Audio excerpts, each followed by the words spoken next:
Quantum Questions. Welcome everybody to the Quantum Questions podcast. Today I've got great pleasure in having Gregory Garrett back again. This is now his third podcast. He's a fellow co-founder of the Quantum Questions. And today we're really going to have a discussion about his spiritual path, and in particular what it means to have a teacher on the path. So thank you so much for being with us, Greg, and it's always fun to do these interviews with you. Can you just maybe share for the listeners why you have found it so valuable to have a spiritual teacher? And is it really necessary? Because obviously not everyone has access to a teacher or thinks they even have value. Yeah, so my own journey has found me in a place of what I would call extreme blindness, deafness, and numbness. And I'd been through a typical Catholicized upbringing.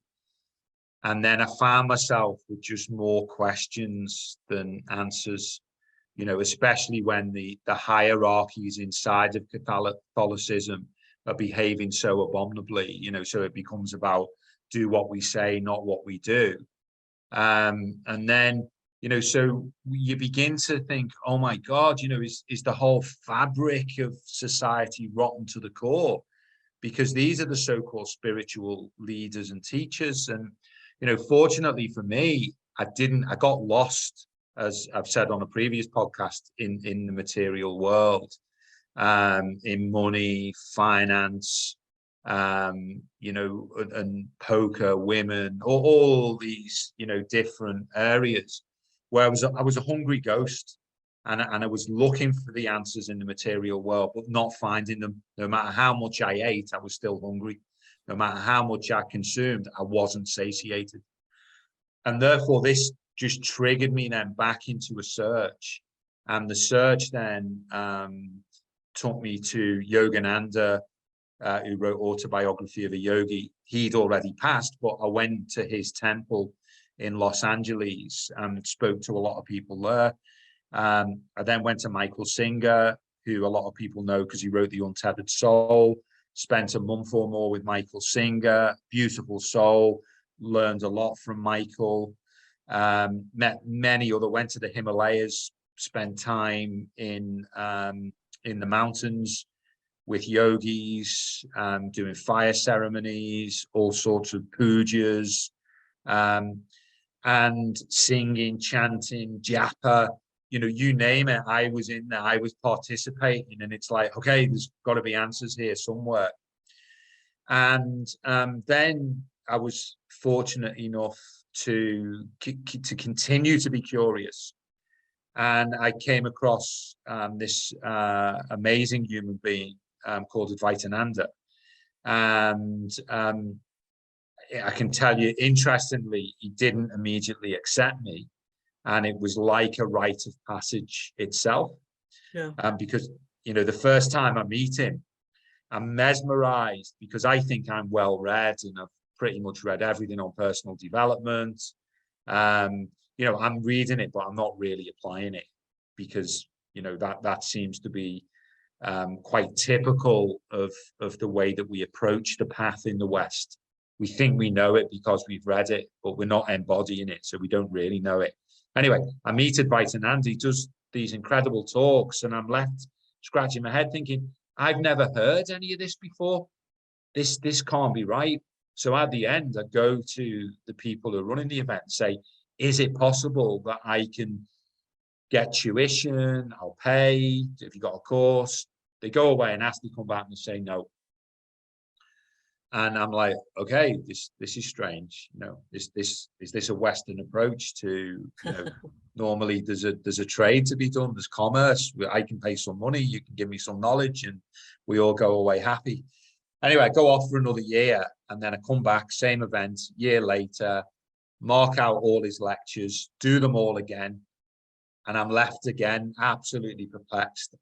Everything that he's saying, 90% is completely new to me. And I'm like, where is this information coming from? Same thing at the end, I go and ask, surely, come on, there must be something that I can pay for, that I can do. They go away and ask, they come back, no. And I'm like, really? And they're like, no.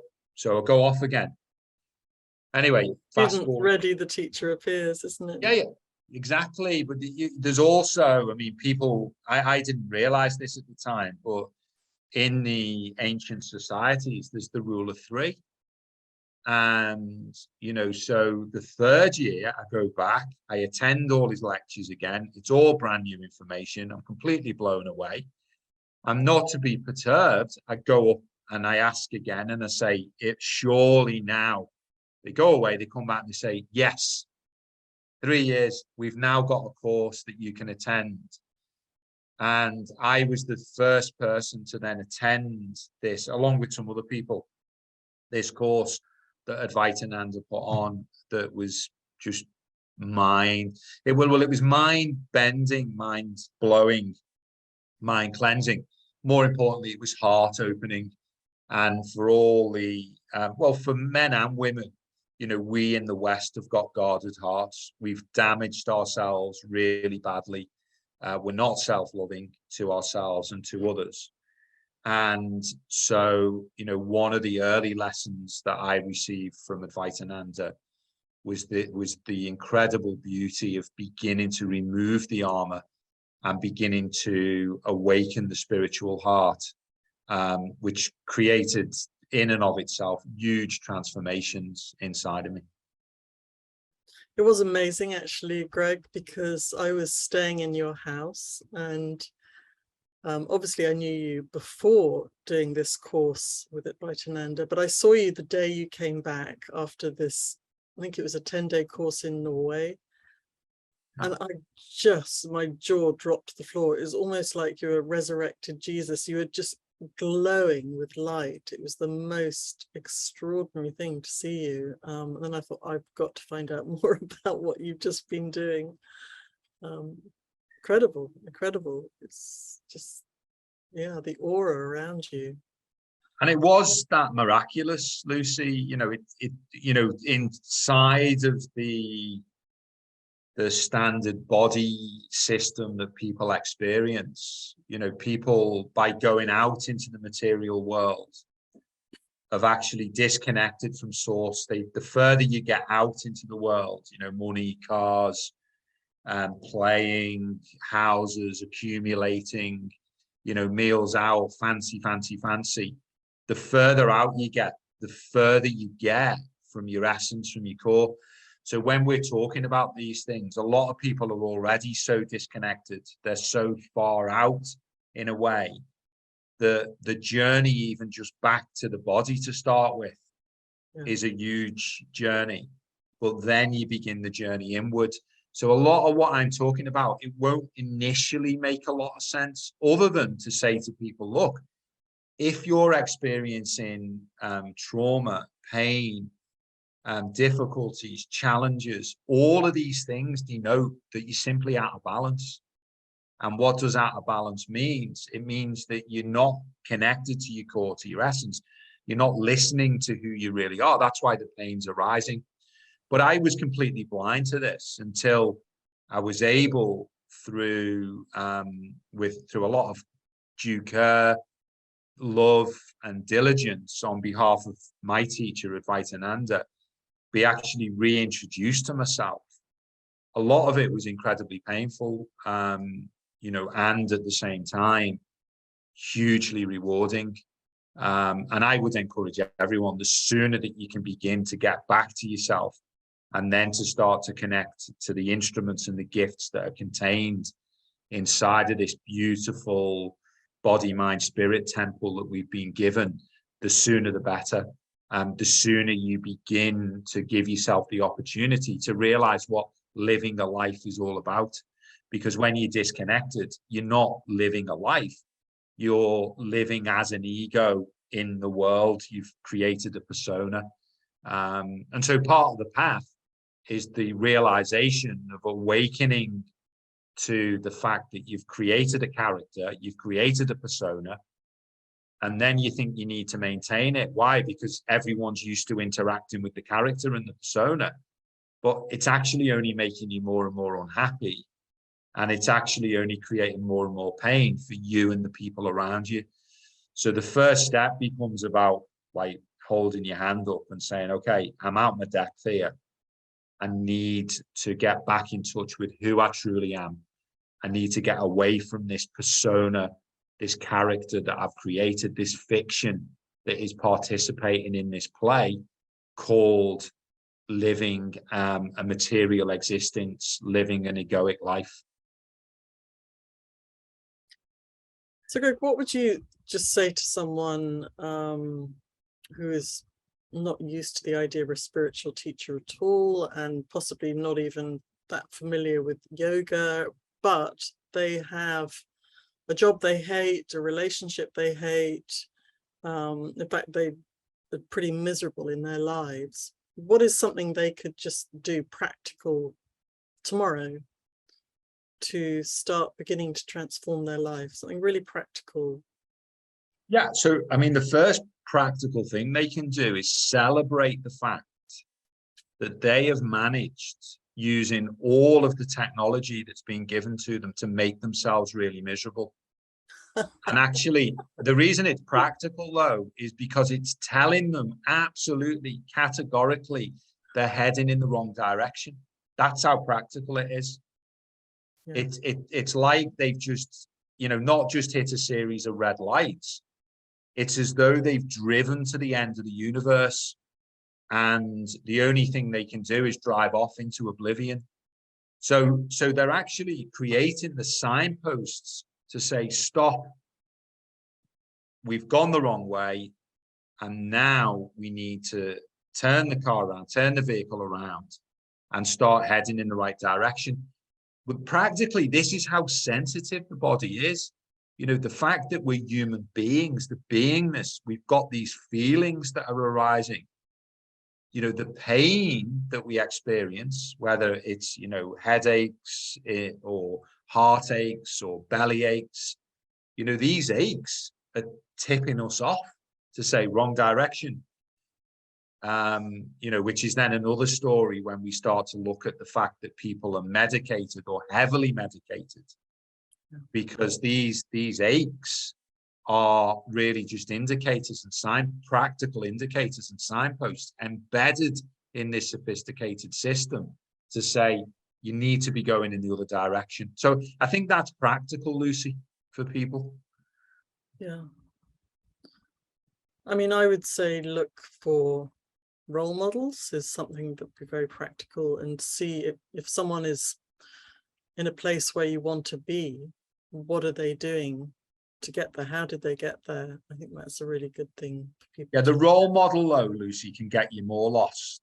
If you think about someone who's, say, in the material world, and they feel that they're trying to get more material gain, and therefore they go and get a role model who's, a billionaire, and they think, oh my God, great, I've got a role model who's a billionaire. Yeah, sure, yeah. Well, now they're just about to bury themselves. So, what we're looking at here is, we're looking for people who are impeccable with the truth, who, demonstrate certain qualities and attitudes, like discipline, patience, perseverance, courage.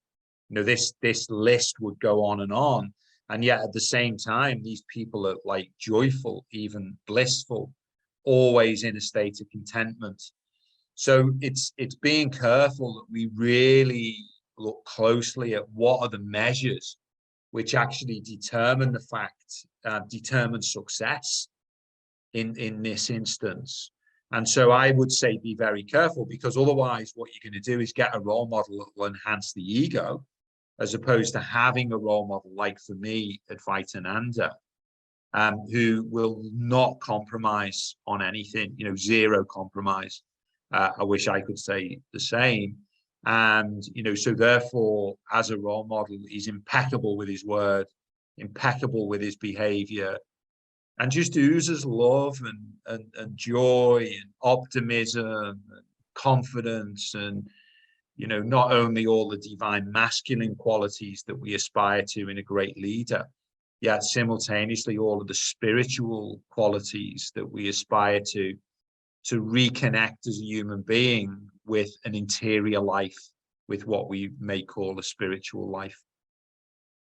Yeah, that's a really important distinction. I was just assuming the kind of spiritual role model, but of course it could be anything, like you say, a miserable billionaire. So that's really important. Yeah. Yeah. And why Advaitananda in particular? And just because there are other spiritual leaders out there. Why him for you? Yeah, so there's a lot of he's the highest person I've ever met on the planet, and so people might want to have a definition of high. So if you've read Autobiography of a Yogi, then in the book they talk about siddhis, which are gifts, which we might call higher. People with higher states of consciousness can do certain things. And an example of that is reading your mind. And I've had many an occasion now with Advaitananda where I'm about to ask a question and he answers the question. And I'm like, whoa, hang on. And this is really good for the ego because it starts to shatter the ego, which wants to be in control, which wants to believe it knows what's going on. And you then realize there's so much more going on that you're not aware of. Other examples are I can be meditating and then sometimes you get this little boost inside the meditation when you're in a room meditating with Advaitananda, normally in the last few minutes of the meditation, where all of a sudden your focus just becomes 100 times more pristine, and the illumination, you just open up and awaken. And it's like you're being given a snapshot ahead of time, like, okay, keep practicing, stay on the path, keep taking the steps, this is where you're heading. Well, these are also siddhis. These are gifts of spirit, gifts of consciousness, where higher people can share these gifts with you. But then what you find with the teacher, which is what makes the teacher so incredible, is that it is like salt and pepper. You get a little tap from time to time, a little bit of an addition, but then you're back to your yoga mat, or you're back to your meditation chair, or you're back into your breathing posture in order to get on with your own practice. Because it's not about the teacher doing the journey for you. That's not a good teacher. If a teacher's doing it for you, they're stealing from you. It's about you building the character, building the attitudes that they're modeling, that they're demonstrating to you, so that you become an independent force, so that eventually you develop these higher gifts of consciousness. So, with Advaitananda, I found someone for me finally who could demonstrate these higher gifts of spirit. And but also not just in like a circus way, in a very beautiful, purposeful way. And Advaitananda only ever uses as I observe it, only ever uses the gifts in that way to sometimes open the window or the aperture a little bit more, to give you a glimpse, and then it's up to you to find the doorway. Yeah. Wow. Beautiful. That's great, Greg. Thank you. And how do you feel that this is coming into the quantum questions? Yeah, so the way it comes into the quantum questions is it's this if people imagine like paying it forward, therefore we learn just the most incredible gifts are given to us by Advaitananda. And then part of our deepening, part of our understanding and our application is then to be able to share the wisdom and the gifts with the people coming into the quantum questions. And so, you know, an example would be, we teach how to live a good life. You know, everybody on the planet should do this particular course, because it's about building a foundation for life. And most people, the foundation that they've got is just built on sand, if it even exists at all. So we need to recreate the moral code, and how to live a good life supports us in doing that.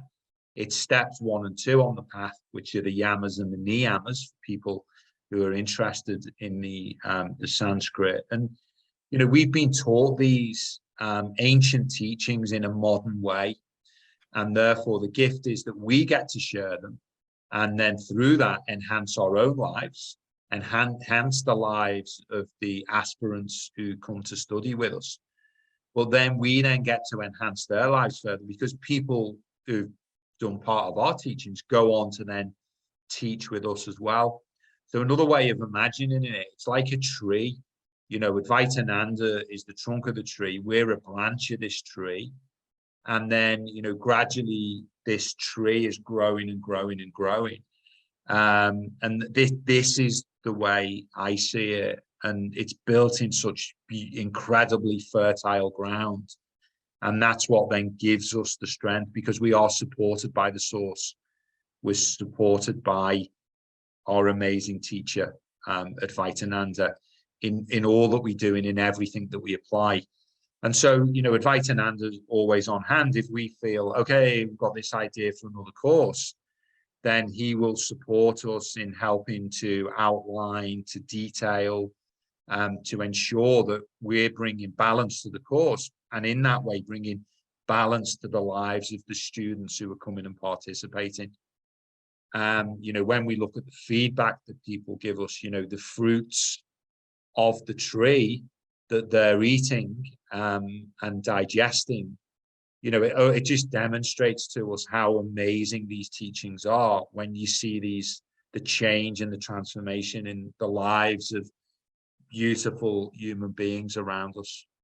The opposite to being a hungry ghost. Exactly. Yeah, real food. Exactly, real foods for the soul, you know. And on that path, you know, we still have the odd evening or day when we go back to our hungry ghost, just to remind ourselves, not this way, you know, okay, yeah, back this way. And then we get back on the path and we take the steps again. What I find really exciting is, you know, all my life I've sort of thought these yogis with dreadlocks, naked, covered with dust in India, were these kind of other beings doing things that I would never do.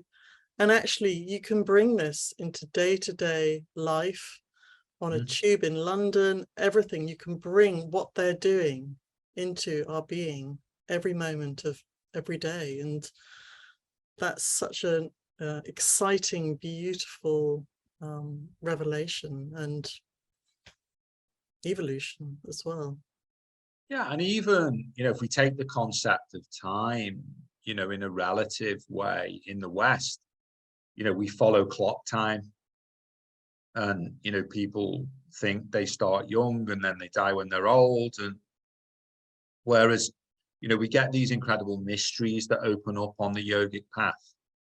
And one of them is having this sense of being eternal and the idea of eternity. So what also becomes magical is that the skills that we're building and developing, which start to move us in a very real way outside of clock time, which means that, you know, I'm no longer governed by, oh my God, you know, I've only got so many more years to live, or, you know, you find yourself at peace because you orientate yourself to the present moment.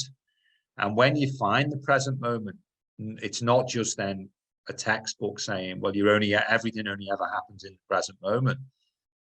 You can begin to live that and experience that. Once you live in that and experiencing that, you feel timeless. And this is just one of like thousands of gifts that are arising. But one that I would say is probably tangible for people who fret and worry about time, to say, is there another way to experience time? Yes, by being able to shift your perception around time. And that's why, one reason I'd be encouraging people to come and study with us, or find a teacher like Advaitananda and begin to study these incredible principles which do shift your perception, and therefore your entire way of being, your entire way of life. Well, thank you, Greg, so much for this podcast. It's always wonderful to hear your insights, your wisdom, and your amazing energy. You're a really beautiful man.